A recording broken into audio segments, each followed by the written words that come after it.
Hola a todos, esto es A 30 Teclas por Hora, el podcast semanal donde aprendemos juntos escribiendo. Soy Manu. Yo soy Carmelo. Soy Miguel. Y en el capítulo de hoy vamos a comenzar una serie que saldrá semanas sí, semanas no, si todo va bien. Y vamos a tratar cada uno de los arquetipos junguianos que luego desarrolló Joseph Campbell en su libro El héroe de las mil caras, que es un clásico ya para todo escritor, vamos. Es decir, vamos a hablar de la figura del héroe, del mentor, el guardián, bueno, todos estos arquetipos.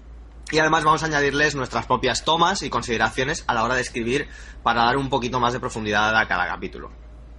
Bueno, antes de nada me gustaría realizar una diferenciación para la audiencia que se debe clarificar desde ya. Arquetipo y estereotipo no son lo mismo, ¿vale? Arquetipo tiene que ver con una serie de estructuras y patrones que se repiten de forma tradicional y eterna, que es lo que expresaba Platón, y que lo constituyen formas diferentes pero no definidas. Podría entenderse también a nivel social a lo largo del episodio, pero bueno, vamos a poner varios ejemplos donde se vea esta diferencia. Y luego un estereotipo se define como un ejemplo exagerado y plano, carente de detalles sobre un comportamiento o persona o, bueno, o grupo que comparten una serie de características similares, ¿vale? El estereotipo se considera negativo porque está basado en una serie de prejuicios. Digamos que es por eso. El arquetipo es las estructuras en sí, ¿no? ¿Estamos de acuerdo? Totalmente. Como para decir que no, sí. Muy bien. Pues nada, pues vamos a comenzar, ¿no? Bueno, vamos a ver, ¿quién es el héroe? Que alguien me explique.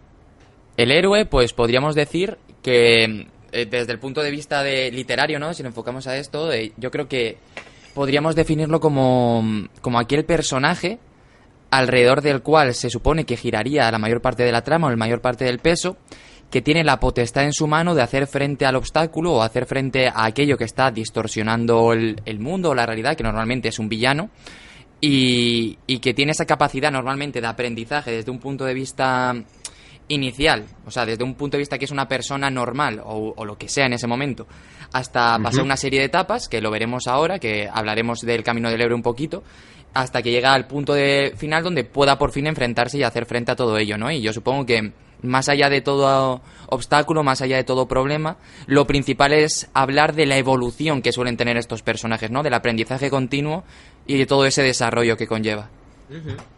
Sí, bueno, lo normal, ¿no? Es que empiece con lo que hablábamos en muchos otros podcasts, ¿no? Que empiece con una carencia, una debilidad que le impide ser la persona en la que consciente o inconscientemente el héroe desea convertirse, ¿no? Bueno, podríamos decir que el héroe también puede ser el protagonista, ¿no? O sea, el héroe es un poco lo que el nombre que se le pone, ¿no?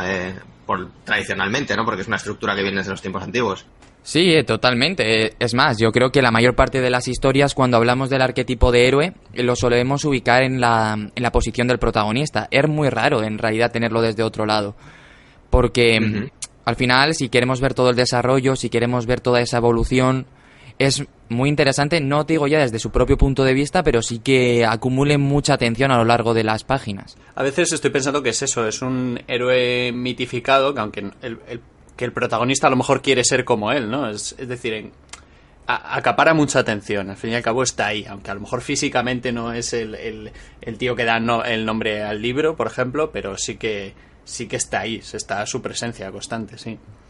Mira, para que os hagáis una idea, Goodside, que es uno de los mayores expertos de storytelling moderno, cuando habla de los diferentes arquetipos y se refiere al héroe, lo define como personaje tan fuerte y competente como es posible. Bueno, voy a ir traduciendo en inglés automáticamente, ¿vale? Entonces igual digo algo raro. Sí. Su valía se mostrará a partir de actos valerosos, se narra su evolución hasta convertirse en maestro y desarrollar la capacidad de cambiar el mundo. Perfecto.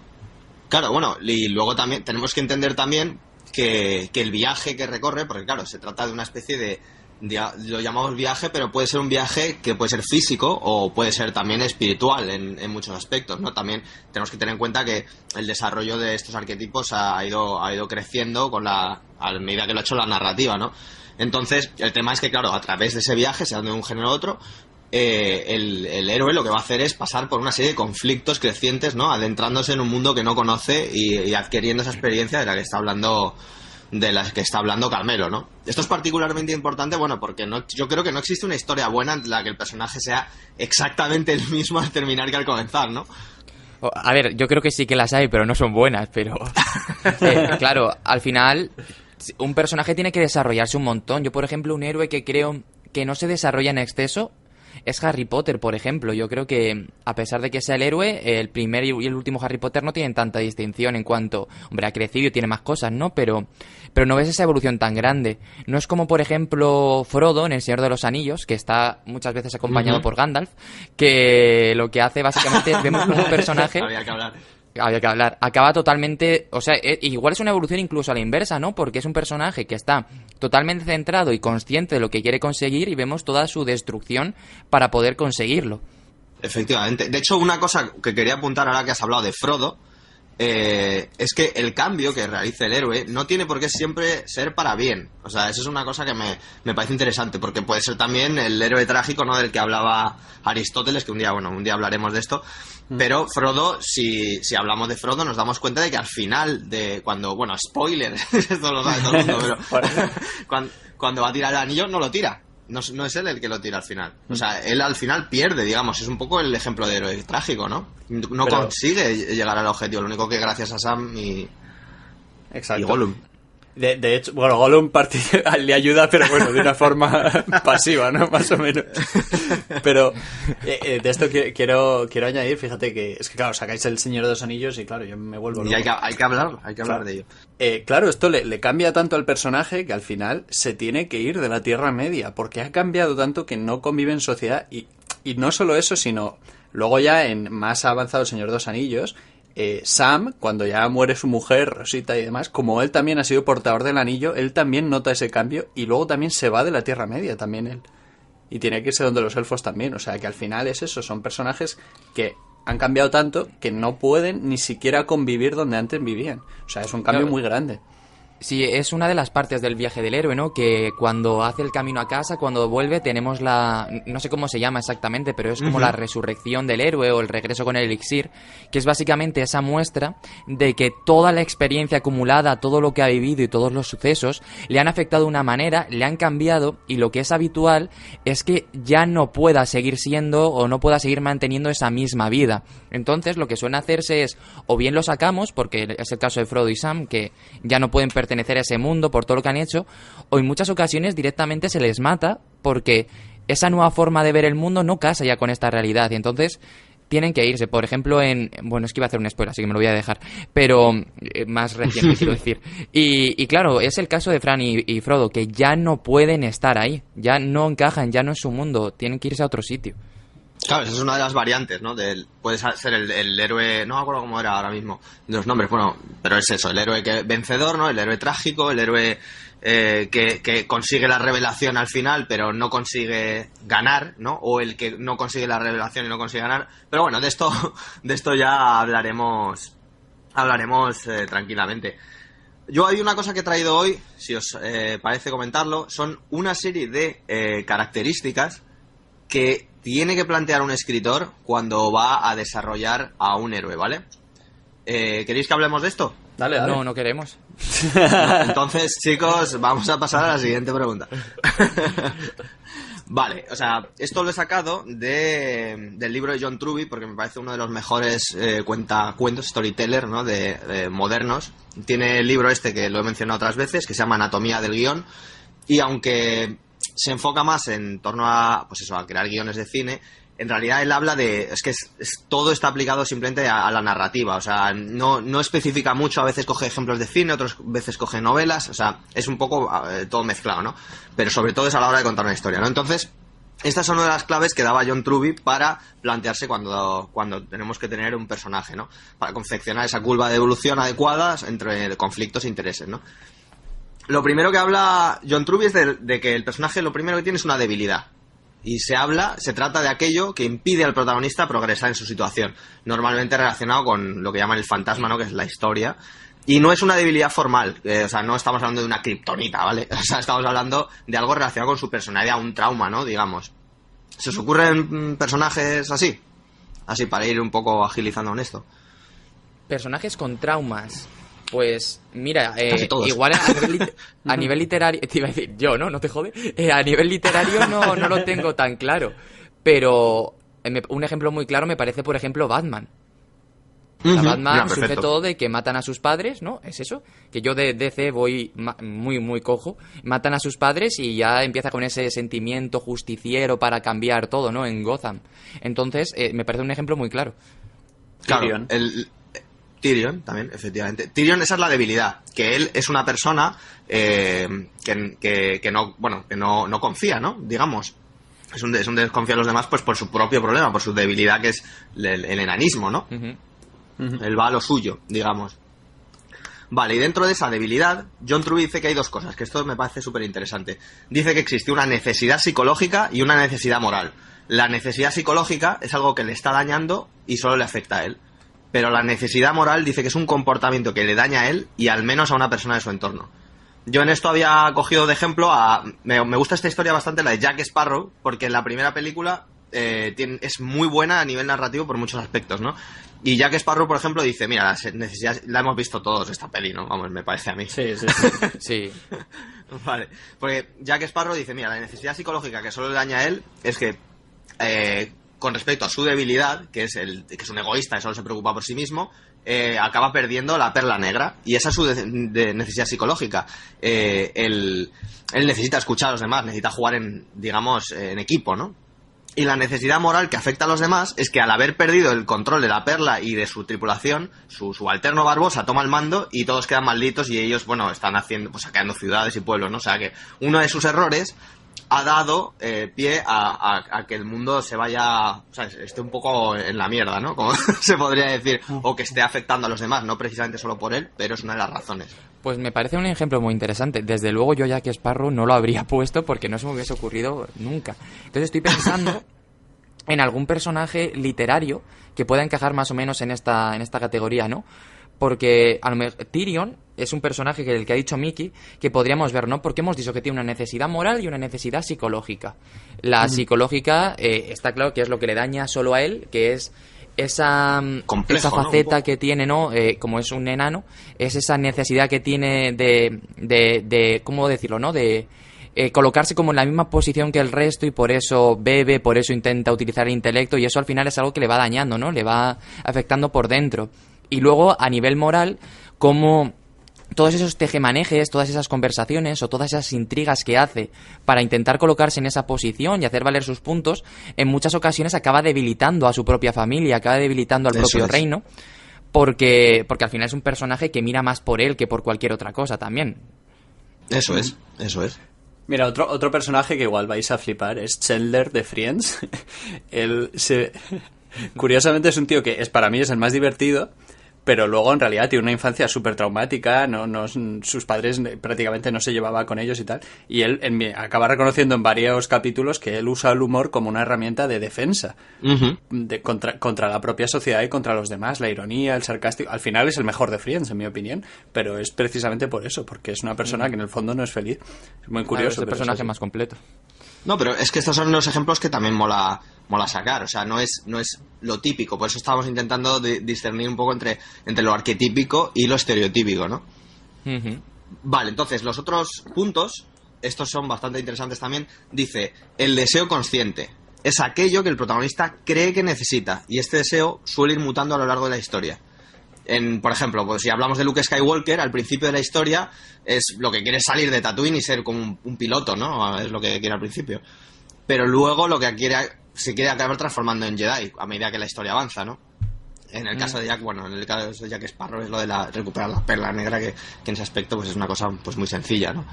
Y siguiendo con el ejemplo, por ejemplo, Tyrion en un principio lo que él quiere es poder, es su deseo, es lo que necesita, quiere colocarse en la misma posición que sus hermanos, pero conforme va evolucionando la historia, y arriesgo a hacer un spoiler, él acaba en el bando de Daenerys, ¿no? Entonces, sí, él es cuando se da cuenta de que ya no necesita el poder, sino que necesita que alguien que merezca la pena, o alguien que él considera que tiene una moral o una forma de ver el mundo que es buena, es la que tiene que estar en el poder, y por eso hay un momento en el que pasa de ese egoísmo a dar todo su apoyo, todo su intelecto, a ponerlo al servicio de otra persona. Eso es.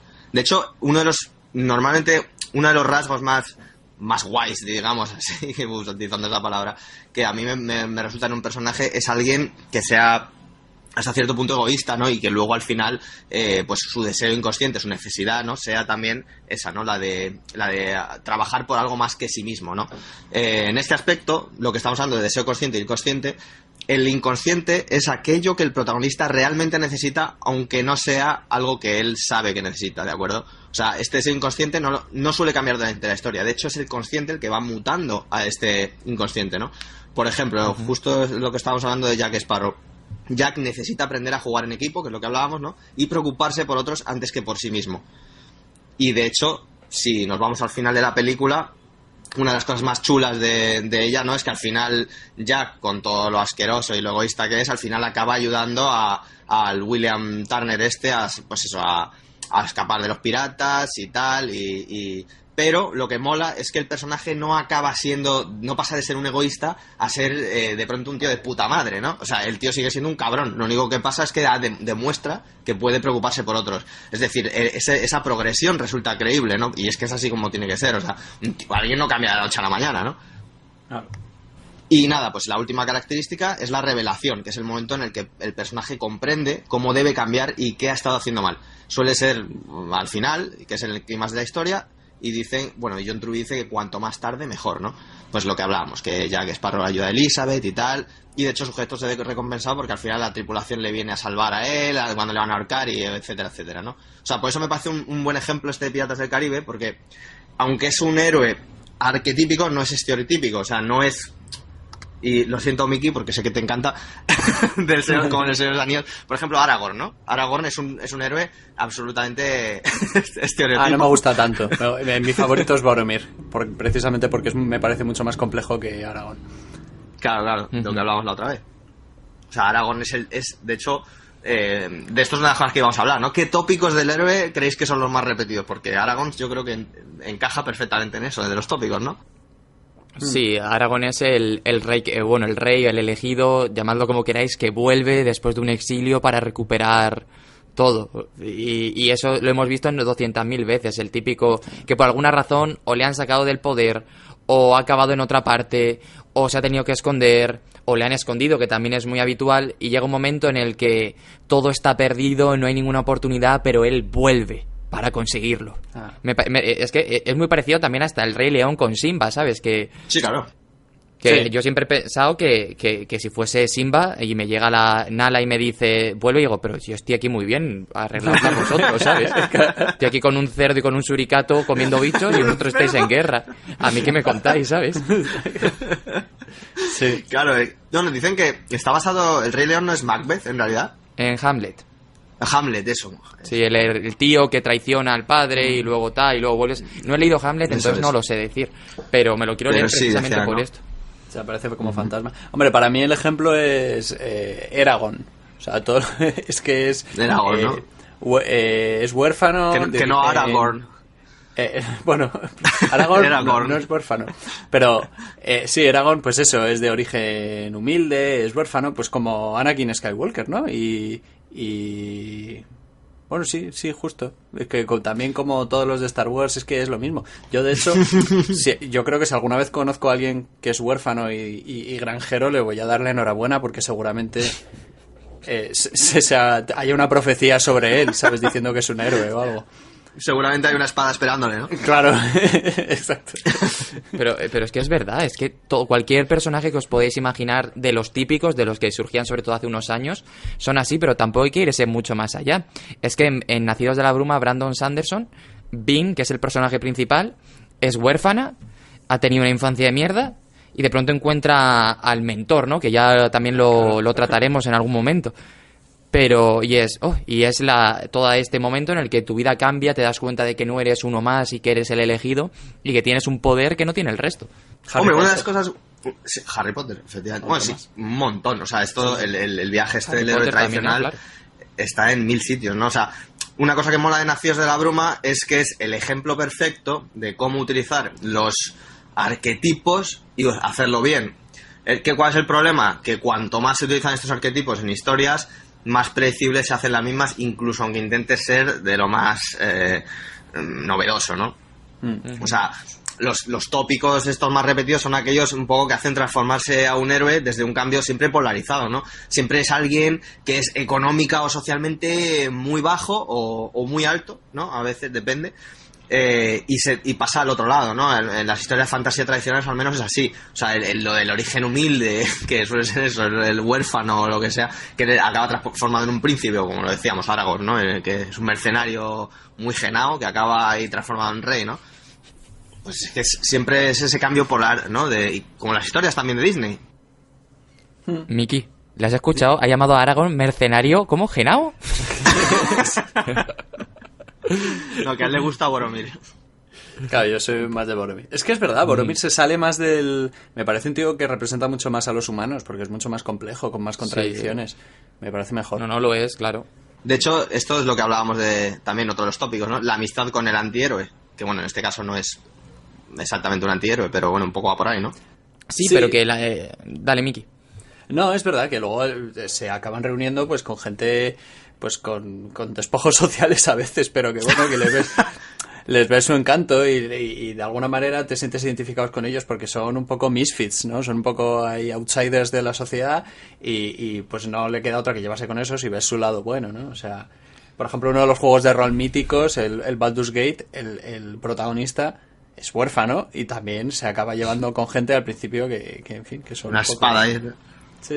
Y el tema del antihéroe, que eso también pasa mucho, ¿no? Con el enemigo final. Digamos que muchas veces se conocen de la infancia o algo, ¿no? No son amigos. Sí, o que hay algún tipo de conexión, ¿no? Que hace mucho tiempo atrás se han encontrado de alguna manera. Hablando de Harry Potter está clarísimo, entre él y Voldemort. En El Señor de los Anillos no es tan claro porque al final es una fuerza oscura, ¿no? Pero si pensamos que Gandalf es una especie de contraparte de esto, pues también. O en historias como It, que las dos partes enfrentadas, sin hacer spoiler, llevan toda la eternidad, ¿no? Luchando una contra otra. Entonces, siempre hay esa conexión porque le da a lo mejor ese valor emocional y también la justificación para actuar, porque es que si no, es muy raro que alguien diga, pues me voy a salvar el mundo, que no tengo nada que hacer. O sea, no todo el mundo es George Orwell, que un día se aburría y dijo, me voy a España que alguien tiene que matar fascistas y luego escribió un libro, que esto es real. ¿Sabes? La gente suele tener alguna percepción más del mundo. Claro. Hombre, el tema es que lo hablábamos con David Hill, que era las estructuras básicas que utilizamos ahora vienen heredadas de toda la vida, ¿no? Yo creo que un poco esa amistad de que el héroe y el antihéroe sean hermanos o sean familia viene mucho de historias muy antiguas, ¿no? Íntimamente relacionadas con por ejemplo, Caín y Abel o Rómulo y Remo, ¿no? Siempre dos hermanos, dos opuestos, a la vez en muchos rasgos similares y acaban destinados a matarse mutuamente, pero están unidos desde la infancia o de una forma muy profunda, ¿no? Todo el que tenga interés en esto, yo recomiendo mucho leerse el libro de Joseph Campbell, que es muy denso. Yo me lo he tenido que leer para hacer el TFG, es muy denso, pero merece mucho la pena. Cuando te empiezas a analizar todo lo relacionado con el monomito, que al final es la estructura básica que se repite en prácticamente todos los mitos, todas las religiones, y que incluso puedes ver hoy en día, más allá de novelas, películas y tal, hasta en publicidad, dices, es que hemos mantenido siempre la misma estructura, que se ha podido vestir de muchas maneras, sí, claro, pero seguimos con lo mismo. Yo lo que acabas de decir, el mito el pasaje, no sé cómo se dice, este religioso de Caín y Abel, es algo que se ha repetido 1000 veces. ¿Cuántas veces el rival ha sido dos hermanos separados, han sido dos amigos de la infancia que cada uno ha tomado una decisión, o una traición de uno a otro porque ha sido corrompido por el poder? Hay un montón de ejemplos. Claro, y de hecho es que a veces cuando hablamos de narrativa suena esto a que es algo muy moderno, pero es que las historias eso llevan repitiéndose desde hace cientos de años, y además en muchos casos no empezaron siendo historias, sino empezaron siendo mitos, leyendas sobre gente que se supone que era real. Entonces, claro, esto me parece súper interesante, ¿no? O sea, de hecho, si ¿cómo se llama? En Mesopotamia también, o sea, existen todas estas historias desde tan antiguas, ya existía el héroe, existía pues la bestia, el tal, ¿no? O sea, sí, es que a mí me parece ya muy revelador el hecho de que la mayor parte de las religiones en sí sigan la misma estructura. Que haya alguien, que llegue el hijo de no sé quién o el elegido de no sé quién, que haya un profeta, que haya alguien que mande para ser el guía de todos los demás. Perdonad los que seáis religiosos, pero no me sé los conceptos, como se dicen exactamente, pero lo entendéis. Que venga, pues en la cristiana, ¿no? Que baje Jesús, o sea, que tengan a Jesús, que tenga todo esto, ¿no? Que venga a guiar a la humanidad, o Moisés. Y si fijas, miras el cristianismo, miras el islam, miras el resto de religiones, y la mayor parte de ellas repiten estructura. Sí, son Entonces, rasgos fundamentales similares. Y claro, es espectacular, ¿no? Y esto es lo que analiza Joseph Campbell, y cuando lo lees dices, es que esto es la leche, pero es que luego se va más atrás todavía, a tiempo griego, y te analiza diferentes dioses, y ves que muchos tienen la misma estructura. Y dices, wow, o sea, esto llevamos haciendo lo mismo durante muchos años. Luego la gente va diciendo que hay mucho plagio, y dices, joder, pues imagínate de dónde venimos. Pues no lo sabes tú bien, ¿no? Hombre, claro. la cosa... Que yo creo que es que al final, la cosa es que podemos ver que este tipo de historias funciona, pero mientras no caigas en lo obvio, que sea prácticamente igual, mientras sepas arroparlo de cosas diferentes. O sea, si el esqueleto es el mismo, pues vale, pues muy bien, vale, ya lo hemos visto 1000 veces desde hace 3000 años. Pero bueno, véndemelo un poco diferente, ¿no? Como decías tú en Nacidos de la Bruma. Claro, dale un poco la vuelta, ¿no? Entonces, ya que estamos diciendo esto, ¿por qué gustan tanto ¿por qué gusta tanto la figura del héroe? ¿Por qué funciona tan bien? Porque es el personaje que todos nos gustaría ser, ¿no? Es ese personaje que vive la historia, que sale de su zona de confort y que tiene una aventura que todos sabemos que nosotros es muy complicado que nos llame a alguien para llevar un anillo, ¿no? Al monte del destino. Entonces, que yo lo llevo, que yo lo llevo. Yo también, o sea, me pido los días en el trabajo y ya está. Aunque yo al tercer día ya me he quedado con el anillo. Y claro, no, que al final sí, en Wallapop se vende anillo único. ¿Interesados? En Wallapop, en eBay. Y claro, y ese es el caso, ¿no? Que nos sentimos, que nos gustaría sentirnos identificados porque es el que consigue todas las hazañas, el que consigue todo, y yo creo que es muy fácil empatizar con él porque todos hemos querido en algún momento hacer algo, que no tiene por qué ser la mayor epicidad del mundo, pero sí hacer algo, ¿no? Y ver, y cuando ves una película, al final tú estás siendo el protagonista. Entonces, sentir cómo vas consiguiendo todo eso, al final es el eje de muchas historias, y es como preguntar por qué nos gusta leer o por qué nos gusta ver una peli. Pues porque nos gusta vivir otras cosas. Claro, sentirnos mí, trascendentes, ¿no? El ejemplo, no me he leído el libro, pero creo que hay 2 películas, que es La vida secreta de Walter Mitty, que refleja muy bien entre lo que un tío, la aventura que quiere vivir alguien y el que no se atreve a hacerla, ¿no? Pues por cosas de la vida o porque ya está sentado o por lo que sea. Pero al final es eso, ¿no? En nuestra vida, entre que somos comodones, que lo somos todos, y que bueno, pues que oye, que nuestra vida es así, no tiene por qué ser una vida de mierda, decir es que yo nunca voy a ser un héroe, pero simplemente, bueno, pues vivimos unas circunstancias y nos gusta pensar que es eso, que nuestra vida sería algo súper épico, pero bueno, para eso tenemos los libros. Claro, es lo que decíamos en uno de los podcasts anteriores, ¿no? Lo de que la vida, muchas cosas no tiene sentido. O sea, y es por eso que nosotros los escritores pues tratamos de crear historias que tengan sentido, ¿no? Intentamos hasta cierto punto de dar ese orden, porque el orden tiene sentido, ¿no? Entonces, ¿qué tenemos? ¿Podemos hablar de héroes que no encajen dentro del arquetipo? Ya que hemos mencionado, yo antes mencioné que lo de Jack Sparrow, que no es estereotipo. Pero tenemos héroes también que sean un poco diferentes dentro de esto. A mí me gusta Elric de Melniboné, el que es también de las historias de fantasía de los años 60 o así, que Michael Moorcock, el escritor, renegaba directamente de Tolkien porque decía que era un simple. Cosa que yo no estoy de acuerdo, porque si te lees el Silmarillion, las historias ahí son mucho más complejas. Pero bueno, y el protagonista, Elric de Melniboné, es un emperador que el tío es albino, es medio yonki, o sea, es que es un poco lo peor. Es un poco bastante antihéroe, pero cuando en la fantasía no había tantos antihéroes. Entonces, él es el protagonista, él es el héroe, el que arregla las cosas, también tiene una evolución, pero él no se tiene que rodear de gente peor que él, porque él ya es así. Pues ya es lo peor, ¿no? Sí. Pero mola, o sea, que en realidad, no sé, me parece diferente, me parece algo que se sale y que se intenta hacer y a veces queda mal, ¿sabes? ¿Y tú, Carmelo? A ver, yo creo que el problema es que si decimos hay héroes que no encajan en el arquetipo, es que entonces nos estamos ya saliendo del arquetipo de héroe, ¿no? Entonces claro, es complicado. Seguramente habrá un montón de héroes que no encajen con todo lo que estamos diciendo, o protagonistas, pero lo que es probable es que si buscamos un ejemplo así, lo acabemos enfocando al arquetipo de antihéroe o de cualquier otro, y lo enfoquemos en otro rol, entonces es muy muy complicado. Yo creo que sí, a ver, además que cuando hablamos de arquetipo no estamos hablando de algo estricto, que sea esto es así y el que no está aquí no está, no, es una concepción que además va evolucionando, y que lo que hemos dicho, ¿no?, que no es lo mismo lo que considerábamos un héroe hace 100 años que lo que podemos considerar ahora. Ha ido cambiando todo mucho. Entonces yo creo que cuando alguien revoluciona el concepto, pues lo que va haciendo es ir abriendo un poquito, ¿no?, toda esta concepción. Y por eso creo que... Uy, me ha sonado aquí algo, perdón. Y por eso creo que no puedes sacar al héroe del arquetipo porque te está saliendo el arquetipo. Sería otro, claro. ¿no? Claro. Bueno, también es importante mencionar que los arquetipos son transferibles muchas veces. O sea, un personaje puede ser, bueno, ya hablaremos de ellos, ¿no? Pero un personaje puede ser a la vez el guardián y el mentor, o el heraldo y el cambiaformas, por ejemplo, ¿no? O sea, son intercambiables y puede ser más de uno. ¿Por qué hemos mencionado esto del arquetipo? También porque es importante lo que hablamos al principio, entender que un arquetipo no es un estereotipo. O sea, los arquetipos es lo que hablábamos. Son patrones que funcionan en torno a una serie de estructuras que se dan en la sociedad porque los comportamientos pues se han ido, digamos, disgregando en áreas, ¿no?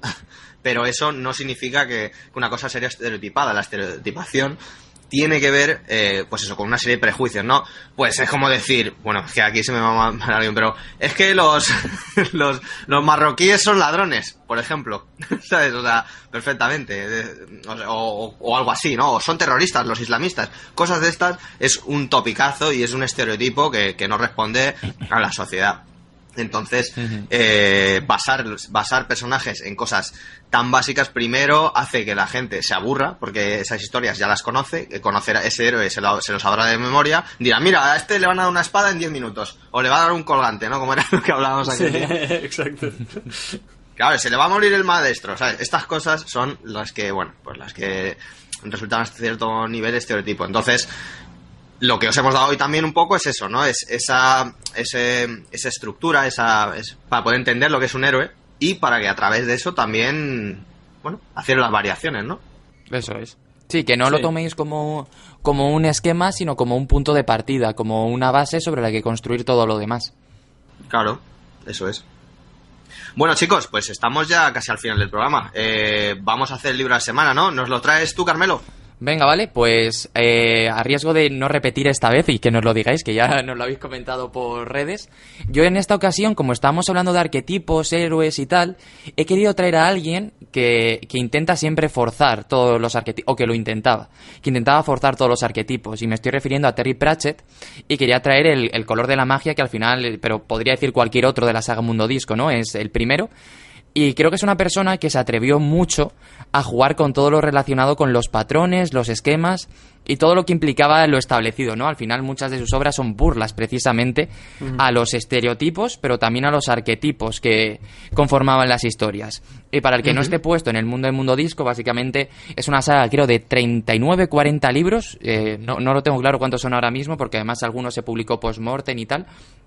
Y a partir de diferentes subsagas nos cuenta la vida de un mundo que se llama el Mundo Disco, evidentemente, que va flotando por el espacio, encima está sujetado por 4 elefantes que a su vez son sujetados por una gran tortuga Atwin, ¿no? Entonces tú, en cuanto empiezas el primer libro y ves que lo primero que hacen es una expedición para intentar saber si la tortuga es macho o hembra, pues sabes que aquí no te vas a encontrar una cosa normal. Entonces es muy bueno Terry Pratchett sacando a los personajes de las estructuras clásicas que han tenido. Yo creo que es una buena idea para verle, para reírte un montón y para disfrutar de una historia viendo que se puede salir, ¿no? Que no hace falta hacerlo todo de manera convencional. Muy bien, pues perfecto además, ¿no? Muy buena idea, porque además es que es eso, deja muy claro. O sea, incluso a lo mejor el propio protagonista te está diciendo en algún momento, bueno, yo soy el héroe y tengo que hacer esto. O sea, que es que sí, está por eso. Muy claro, ¿no? Lo que se ríe muchísimo de todo. Sí, sí. Perfecto, pues El color de la magia de Terry Pratchett, de la saga de Mundo Disco, ¿no? Eso es. Muy bien, pues eso ha sido todo por hoy. Nosotros terminamos, pero a vosotros toca poneros a escribir. Nos vemos la semana que viene en A 30 teclas por hora. Un saludo. Adiós.